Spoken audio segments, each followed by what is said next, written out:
আমাদের দেশে অনেক মসজিদে লেখা থাকে মসজিদে দুনিয়াবি কথা বলা হারাম। তারা দুনিয়াবি কথা বলতে বোঝান রাজনীতির কথা, অর্থনীতির কথা, ব্যবসা বাণিজ্যের কথা, জীবন জীবিকার কথা, সামাজিক পারিবারিক কথা ইত্যাদি। অর্থাৎ এইসব নিয়ে মসজিদে কিছু বলা যাবে না। মসজিদে ঢুকে শুধু নামাজ পড়তে হবে আর নামাজ পড়তে হবে। তাদেরকে বলতে চাই, ভাই, মসজিদে যদি রাষ্ট্রীয়, জাতীয়, অর্থনৈতিক, সামাজিক বিষয়ে কথা বলা নিষেধ হয়, তাহলে তো মসজিদে কোরআন তেলাওয়াত করাও নিষিদ্ধ হয়ে যায়।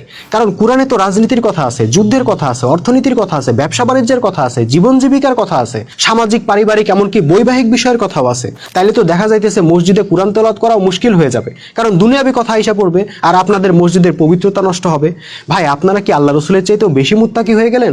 রসুল সাল্লাল্লাহু আলাইহি সাল্লাম মসজিদে বসে রাষ্ট্র চালাইলেন, বিচার করলেন, যুদ্ধের ভাষণ দিলেন, জাকাতের মাল বন্টন করলেন, সেনা সমাবেশ করলেন, আর আপনারা বলতেছেন মসজিদে দুনিয়াবি কথা বলা হারাম। তাইলে রসুল সাল্লাল্লাহু আলাইহি সাল্লাম কোন ইসলামের চর্চা করছেন আর আপনারা আবার কোন ইসলাম চালু করছেন? মানুষের দুনিয়ার জীবনে যা কিছু লাগে আল্লাহ পবিত্র কোরআনে তার সবই উল্লেখ করছেন, আর আল্লাহ রসুল নিজে মসজিদে বসে সেই সব বাস্তবায়ন করছেন। অথচ আপনাদের মসজিদে দুনিয়াবি কথা বলা যাবে না। বাহ মুসলমান, বাহ।